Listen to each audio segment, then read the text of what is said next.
Hi, everyone, and welcome to Flex Live, where we talk with real conversations on topics that you want to learn more about. So, if I asked you whether your organization was making big decisions based on real data or just gut instinct, what would you say? Would you say you were using data, or were you being honest with yourself and say that a lot of it is actually guesswork? That's why today we're talking about polling and messaging, not political spin, not biased surveys, and definitely not asking a few of your friends or key stakeholders what they think and then calling it a day and taking that as the decision. We're going to talk about real strategic decision making data, how it should be used, and how it can help build stronger organizations and stronger brands. So I'm joined today by Mark Cunningham, who is the Vice President of Communications for the Libertas Network and the Poll Director for Overton Insights. His work has been cited everywhere from the New York Times to Newsweek. So he's in the middle of this every day, and bonus points that he is a valued friend. So, Mark, I'm glad you're here today. Well, I appreciate you inviting me. It's always good to talk with you and putting the camera there. I love it. So I appreciate the invitation. Yeah. Well, before we get into the weeds on the mechanics of polling and the good, the bad, and the ugly, let's start really simple. Why does polling matter, and who should actually be paying attention to it? Well, I mean, the short answer is everybody should be paying attention to it. Polling is really important, and for a number of reasons. The main reason is kind of what you said earlier. I think I'm pretty good at my job, and a lot of times I'll say, "Well, I am pretty sure this is how people feel about this." I'm seeing stuff on social media, and I'm like, "Oh, this is the general consensus."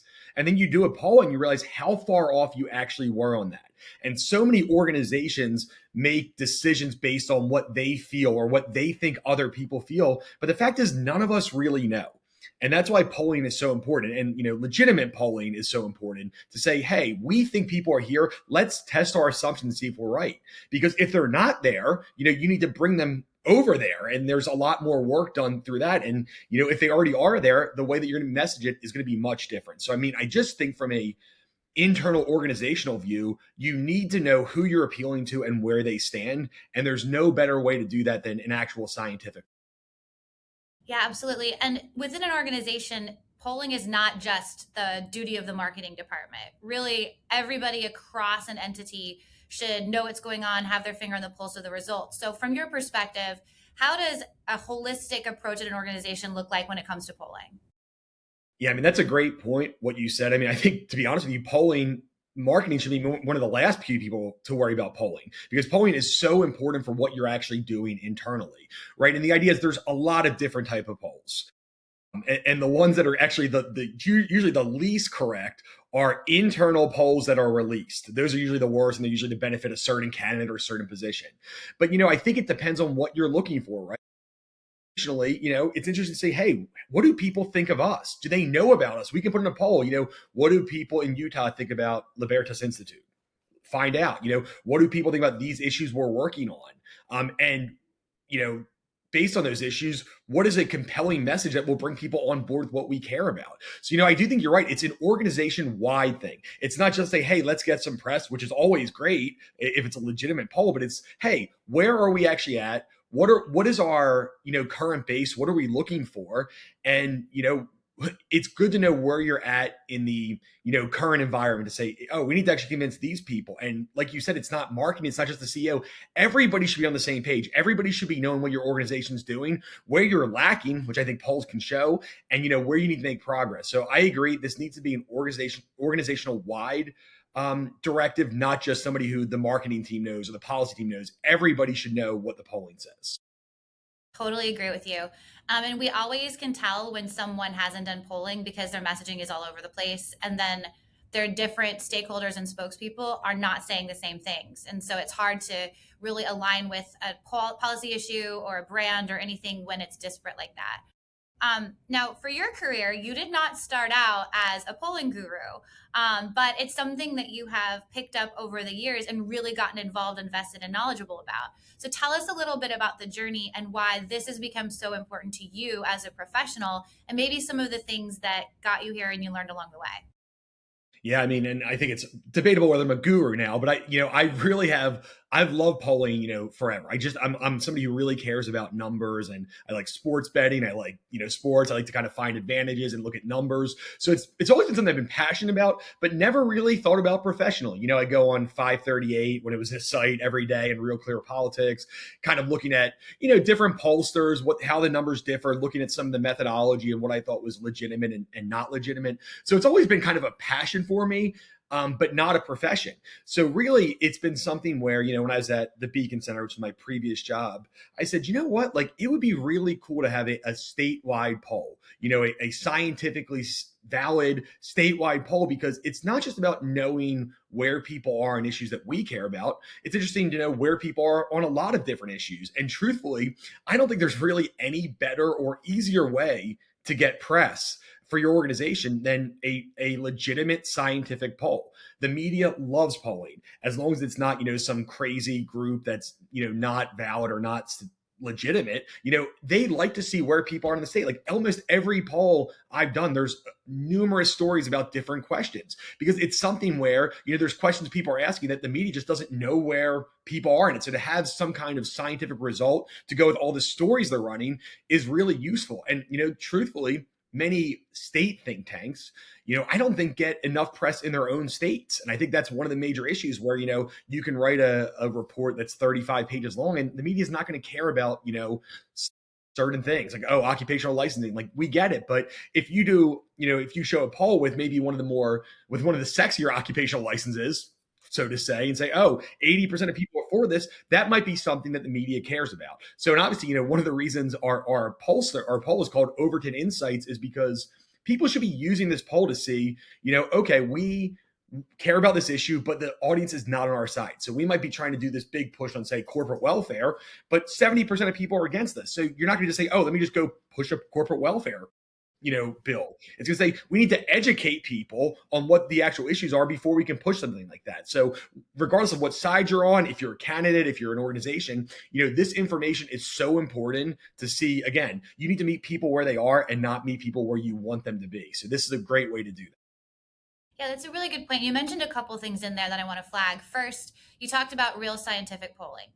And earlier you mentioned people who do an internal poll and it's skewed or it's intended to get a certain result. With the media, they can sniff that out pretty quickly and they're going to say, hey, I'm not running with this poll to get you that great media attention. Why is it so important and what does it look like for an organization to approach it from the perspective that you do, getting that real data, and what are the results look like differently when you approach it that way? Yeah, I mean, that's a great question. I think that's an issue that people struggle with, especially when you work in an organization that might have, certain policy or political leanings. The assumption is going to be, oh, they believe in this, so of course their poll's skewed. So that's why it is so important. And the number one thing I'll say is you need to ask good, fair questions.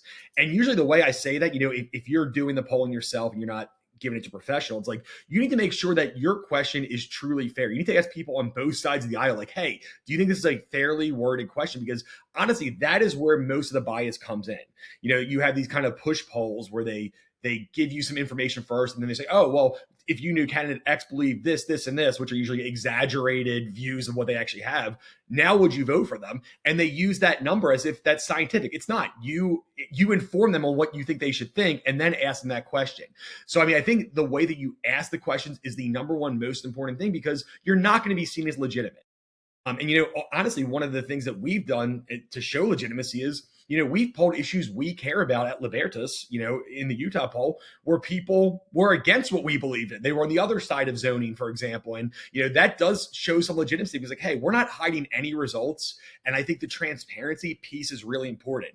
If you do a poll, my personal opinion is, don't just release the questions that make you look good. That honestly makes me trust you less if you're not releasing all the results. It's like, oh, well, they probably asked other questions that didn't go with their agenda. So like, I don't trust them as a pollster. And, and the biggest issue, and this is, really debated in the polling community, is just the demographics and methodology. You need to make sure you are doing a legitimate poll, not one that goes towards a sample that benefits you, that doesn't represent the state that you're working in or the country. And, making sure that you have the right voter breakdown and demographic breakdown to make it a legitimate poll. If I'm in Texas, for example, and I use a Republican, plus 30 sample, that is not that doesn't look like what the state does. It's probably Republican plus 7 or 8, but of course there's other demographic things, race, age, all these things matter. And I think that, bad pollsters, which the ones that get, D minuses from Nate Silver, they don't do that. They ask leading questions and they're not transparent about the results and the demographics. So I think that is really, really important. And without boring people, you need to make sure if you're buying polling, you need to make sure it's from a legitimate pollster who's, and if you're not sure, check how they're rated, because if you're getting a D minus pollster, like there was a teachers union poll by Coefficient, who's a trash pollster, to be frank, that they did in Tennessee. And it's like, you go, and at that point, 530 was still there. It's like, oh yeah, they're not transparent. They're bought and paid for by whoever pays them. And it's not a good poll. So honestly, the press on that poll that the teachers union got was actually substantially worse than if they didn't do a poll at all, because they asked me, I said, well, look at all these numbers. So it actually worked against them rather than for them. Yeah, that's a really good point on the trust factor as well. I think so many people in the general public, when they think about a poll, they think about presidential polls and election polls. And there's polls that go into a lot of other things, whether it's a public policy issue or you mentioned earlier a brand. Um, Thinking from that perspective, how does polling actually help an organization build a stronger brand or a stronger message? Even if they're releasing the results externally and they're doing it to get some earned media, what about the internal uses of a really good poll? Yeah, I mean, that's a great question. I mean, I think that the number one factor externally before we go into the internal thing is, it's just the legitimacy, and it's legitimacy from the media and from people that don't agree with you. So I do think there's a level of saying, hey, we're working on this. You might not agree with us on these 4 issues, but that we're honest and we're coming at it with good intentions, not, oh, we're funded by millionaires in different states. Like, hey, we do this poll, and you can tell by this poll, I think that reflects on your organizational philosophy. Hey, we are going to be fair and honest, and even when things are not, what we want them to be, we feel like we want to be transparent and still share that. So I think externally, it creates a trust factor from people who may otherwise not trust you.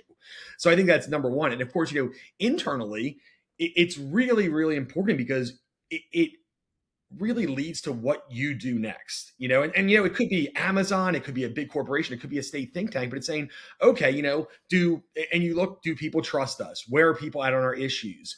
How, and I think it makes you look internally like, hey, have we not done a good job on this? Because in our view, this is the easiest thing in the world, or we believe in this policy and 90% of people should. You see a poll that says 30% of people should. It's like, I think we're not doing a good job on this. It's not always just forward looking. You can look backwards and say, I think we sometimes, like you said earlier, we're not using statistics. We're saying, oh, I think we're doing a great job on this. We did this, and we got an op-ed in this paper, and we had 1,000 people reply to us on Facebook. But if you look at all of that and you get out of your, kind of bubble, and you say, oh, only 30% of people are for this, that means, honestly, the things we're doing, even if we spent money and we have some vanity metrics that look good, it's clearly not working. So we need to change what we're doing in the future based on what we look at in the past. And like you said, so many people don't do that and just say, oh, we know things are going well because of these 4 or 5 vanity metrics that actually mean nothing in terms of getting something passed. And this polling kind of shows you, like, no, you're not being effective. You're just getting a couple thousand people on Facebook, not the same. Totally agree with you. To that point, then, if you're wanting to assess, should I do something? Whether it's, should I go into this policy issue? Should I release this research paper? Whatever it is. How early in the process should an organization think about doing some polling and testing the waters? What is the timeline for something like this to be the most effective? Yeah, I mean, that's a great question. And honestly, in order to do a policy issue, if that's what you're working on, I'd say at least a year beforehand before you plan to start working on it. Because you need not just the numbers, but you need to form a strategy based on the numbers, which, you could form a strategy in one day. It's probably not going to be a very good strategy. So having a lot of time to work on it beforehand. And also, here's another thing that I think people get wrong, especially in the policy space. You could say, oh, we believe in this issue. We polled it. 84% of people are on our side on this issue. Great. But they also are not measuring how important is this issue to them. If it's their 125th issue down there, everyone might agree with you, but nobody might care. So it's actually, talking about either voter intensity or whatever that is, that really matters. Because I think that sometimes people in kind of the free market movement might do that. And they say, oh, yeah, people really agree this on locksmith licenses. Not that's not important, but like that is so far down the list on what people care about. And, you can based on what I'm saying, you kind of make a poll say whatever you want, right? If you're not honest about it. So you say, well, 84% of people agree with us. Like, yeah, but you asked them to rank their issues from 1 to 100 and it was number 100. So they might agree with you, but they also don't really care. So I think that's important, is kind of being honest, because I can take any poll right now if I'm being dishonest, say, oh, well, it says this and this. I'll take out the pieces that, enhance my argument, and I'll ignore the pieces intentionally that go against my narrative. So I feel like being honest with the results is really important too, because they say there's lies, damn lies, and statistics, and people can make that look however they want it to. So I think it's really important to go in with an honest mind and say, I actually want to learn something. I want to say this is where people are at, not I want to use these polls to make my issue seem like it's more popular than it is. Yeah, which I think happens all the time, unfortunately. So, kind of stemming off of that, we've worked, both of us, with people who kind of confuse the line between a poll and a message test. And they are different things. So, talk to us about the difference between a poll and a message test, but also how polling could lead to message testing. Yeah, absolutely. And truthfully, I think that people who do this well, message testing is usually an internal poll, as opposed to external. And then a normal poll is just something that you release to the public. So I mean, message testing is basically it's a pretty simple concept to say, okay, there could be a poll on this one issue. For my example, to say corporate welfare. So it'll be, testing a lot of different messages, saying, hey, do you agree or disagree with this message? And, it's always great to compare that with overall results. So if you say, okay, we're going to talk about tax incentives. Let's see where people stand on it. And now let's ask a number of questions. And that actually kind of goes to my point earlier about they do this with candidates too, right? They will test, oh, if you knew that candidate X stood for this and this, how does that change your opinion of them? So a lot of that should be done internally to see, oh, if I use this message, how does this resonate with the public? Because, a lot of times people are saying, I believe in this issue. I have 14 messages. I don't know what I should be using or what I should not be using. And a lot of times, and this is, companies will do this often when they're testing a new product or something. I know Apple is kind of famous for doing that and say, oh, okay, here's our new iPod, which obviously we're going to go like 20 years backwards. But it's like, this is a new iPod. What if I told you it did this and this? Or what if I said it did this and this? Or what if I told you it was easy and you could, load whatever songs you wanted on? So a message test is just saying, hey, we care about this issue. Here's a bunch of different messages to see what resonates the most. And a lot of times you can use that, again, like you talked about earlier, for certain audience. So say you're a conservative group, maybe trying to appeal to a more moderate or liberal audience. You can say, oh, let me look at the demographic breakdown.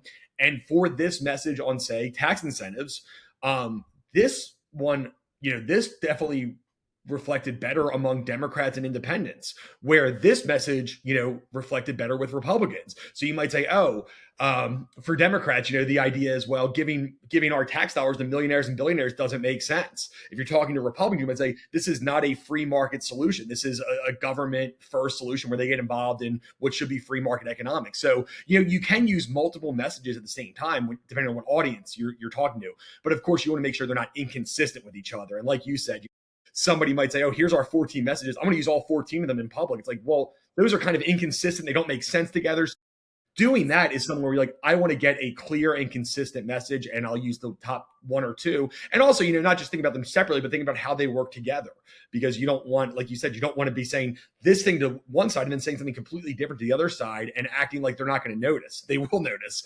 And then kind of go into, a normal poll. What I'm talking about is more, you don't really do message testing generally on a poll that you're releasing to the public. You can ask some questions. You can say, oh, this is where they're at. You can say, why do you feel that way, or something like that. But something that's released to the public is basically just like, where do you stand on this issue? And again, you want to be as fair as possible in the wording. So a lot of times what message testing does is it puts a bias into there. So, I always suggest if you're doing message testing, keep that internal. If you want to see where people are in issues, that's something you should release to the public. Totally agree. We always say polling is to inform and message testing is to influence. And there's a line between the two that we want to keep pretty clear. So that was a And great break. that's a great point because so many people try to use message, they try to use polling to influence, not what you're talking about. It's so obvious to anybody looking at it, and it takes away from your credibility. So I think your point there is spot on, and it's something every organization should remember when they release the poll. Awesome. All right, we'll put it on a t-shirt. So this has been great. And we've talked a lot about the political space and the policy space, but polling is often used by, you mentioned some big corporations, even small businesses, product launches. Talk to us a little bit about just how somebody who may not be in the nonprofit or policy space would approach a poll, some scenarios and just ways that they leverage polling, in case any of them are listening today. Yeah, that's a great question. I think, a lot of what corporations and other entities like that want to do is they want to do mostly internal polling to see, okay, if we're releasing this new product, this is where we're at. But every single brand has either, and the focus groups are another piece of this, but they have any good brand has internal polling to see, what do people think of our brand? If we're on X or not, like, oh, are they relatable? Are they approachable? Is it something that I feel comfortable associating with my family, or I want to tell people about? It's not necessarily traditional polling, but almost every Fortune 500 company has done polling to see where they're at and where they need to improve, right? One of the things, I know there was some internal polling done, but Wendy's formerly Twitter account was something that they did internal polling. I can guarantee this before it said, hey, like, nobody really cares about you. You don't stand out from these other fast food chains, and you're not approachable, relatable. And they took that and said, hey, I have a great idea. And it was one of the most successful social media campaigns I've ever seen. It's just having, a couple really funny people handling their X account and responding in a funny way, getting news coverage because of the response. And I guarantee everything that a company does is tested, even down to like, oh, they're putting this, Pizza Hut in this place. Guess what? There's a reason for that. And, it's testing where it might not be just message testing, it's demographic testing, looking at different areas and what the median income is. But these things are so important because they go with sales. So it's like, oh, our sales are down 20% this year. Why are they down 20%? You can come up with an idea in your head of why you think that might be. It's like, oh, it's the economy, it's these things. But you don't know, same as we do, until you test. And if it's something else, maybe it's, oh, our CEO went on CNBC, was super unlikable, and that's why people aren't buying it. So I think that with products, it actually matters even more because you can see the plus minus if you're in the black or red, but you can't necessarily see why that is. And that's a place where people like me and you can say, oh, well, I think it's because of this and this. That makes sense.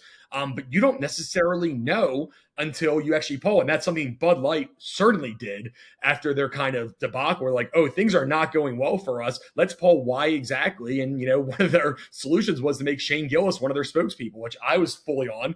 To be clear, I bought Bud Light the whole time because I love it. But other people don't feel the same way as me. So, but I mean, they tested that because they had this public kind of, whether you want to call it embarrassment, they lost sales because of this public PR kind of disaster. And they certainly did polling and message testing to figure out, how do we get back to where we were? So you kind of just segued into my next question. We've talked a lot about why poll and the different types of polling and why trust is important, but what happens if you don't poll? What are the consequences of an organization not leveraging the opportunity to conduct polls? What are they missing? Yeah, I mean, I think I'm guessing almost every bad campaign in history was done because they didn't poll it. And including TV shows. Like, you have to remember, even though it's not traditional polling, every TV show, before they do a pilot of that, they have a bunch of people watching, all these focus groups, and they test, oh, this did well, this did not do well. So if you're putting a new product, you put a lot of money into it, you are not doing your due diligence to not do message testing, polling, focus groups before you do that. Because that's how the biggest disasters in PR history happen. Which thankfully for you all, Whitney is really good at crisis comms. So if you choose not to poll, you can talk to her after the fact when things go poorly. But it's just a really important issue that, people wait until it's too late and like, oh, now that something went bad, now let's try to poll. It's like, you should be doing this at the front end. Yes, it costs a lot of money, especially some of these big companies. You could be paying, 50, 75, 100 grand for a poll, but it's certainly worth it thinking about what could go badly if you don't. From you too, and over the years as you've been doing polling, that you kind of, we talked about this a little bit at the beginning, but like, you kind of walk into every day with some assumptions, and without polling, you're never challenging your own assumptions. You have a greater pulse on the real world, kind of what's going on out there. when you look back on the last few years, and I know you can't be super specific, but what would you say is the best lesson learned from your own experience going through the process? That's a good question. Well, I think the best lesson learned is that people are going to call you out for a political bias no matter what you do. So I've been called liberal, I've been called, a socialist, I've been called a MAGA propaganda. So all of these things, because when you do polling, anytime your results don't go with other people's previous assessments or their own political views, they call you every name in the book. I mean, I know that when we did polling in the Tennessee Senate, even the senator, or not the senator, she got crushed, but she said our poll was way off because we're Republican leaning. That's why we only showed her down by 20 when her internal showed her in single digits. She lost by like 35 points. So if anything, we gave her more credit than she deserved. But it's like, no matter what, people have political biases, especially in this place where everybody is so polarized, which I know you've talked about before. Everyone is so polarized in this political environment that sometimes, you have to turn off some of the people's criticism. You just say, well, this person has no idea what they're talking about. I'm not as mature as I should be on X to be like, well, here's this, and this, when we're called a right leaning, whatever, like we actually have a Dem plus 1.1 bias if you look at Nate Silver. So like you're this, this because you didn't look at the poll numbers or you didn't look at the questions, you're the one who's uninformed. I think that every person doing polling just needs to take that with a grain of salt and take the legitimate criticism seriously. Like if there's somebody talking about your numbers or saying, I didn't like the way you asked this question, that's something you should take seriously. But being able to separate those two, because I was getting in the weeds, spending hours on X arguing with people, I had no idea what they were talking about and had no reason to do it. They just wanted to troll. And it's like, I'm like, why am I wasting my time on that? But also being open to the idea that like, I'm not perfect. I might ask a question or two that might have a little bias that I just didn't see, right? Or the sample might not be exactly like, I'm very open to the idea that I'm not going to be perfect, but it's important to listen to the people who know what they're talking about and to tune out the people who don't. And that's one thing, I actually just had a great call with the poll director of the Marquette poll, which is like the #1 poll in the country, also my alma mater. So I'm very proud of that. It's like, and I just want, and I talked to him like, I want to test my assumptions. So when somebody like that says something, it's like, I'm going to listen because they know what they're talking about. When, Joe 420 on X says something, I'm a little bit less interested because, I don't have Trump at 100% approval rating. That's not exactly the same thing. So taking good criticism seriously and tuning out the bad criticism. That is great advice and something that goes well beyond polling. Pay attention to the real legitimate stuff and not the noise. Well, we're getting really close to time, but I have one more question for you. For anybody who's listening or watches this later, if they are like, yes, I actually want to try doing polling, I want to get into this, what are 2 to 3 things that they should start doing right now? And how could they get in touch with you to potentially partner with you on next steps? Yeah, they should call me first. That's #1. We would be happy to work with them. So just so we're doing our kind of last poll here in a week or two, and then we're actually start selling this to external groups. And what the benefit of working with us is that not only are you getting great polling for a much cheaper price than you get normally, but we will help with press release, we will help with media list, we will make sure that you position your poll in the best way to get press. It might not be exactly the things you care about most. It might be whether Taylor Swift's, vote has an impact on, your elections or whatever, but it's important that sometimes getting press on some of the sexier issues will also have a kind of a trickle down effect where it will put press on the issues you care about too, because they're covering your poll. So definitely reach out to me, Mark at Overton Insights.com. Very easy. You can go on our website, which needs to be improved, but it's still fine. And ultimately that's it. And if you don't use us, I think that's fine too. But I make sure you research who you're using, because if you spend 20 or 30 grand to do a poll for an organization that's not thought of well by the media, and there's a lot of them, I think especially on the right now, that are not, where it's like you assume you're gonna get press with it, but you don't, because they are not viewed as legitimate by the media at large. So definitely do your research, look at Nate Silver's rankings, and just kind of see how they've been covered in the past and what kind of polls they've done previously. And we'll make sure and put your contact information in the comments so that people can directly reach out to you. And remember that trust piece that Mark hit on several times here. The polling that you do doesn't matter if people aren't going to trust the results and if they think you're trying to manipulate them through them. So this has been a lot of fun. It's one of those conversations where I think takeaways are actually really simple. If you're not using real, trustable, credible data to inform your decisions, then you are operating at a disadvantage. And the good news is it's not complicated, but you do have to be intentional. So Mark, thank you for breaking all of this down in a way that is practical and useful and real world applicable. To everyone, thank you for listening, and stay tuned for the next episode of Flex Live.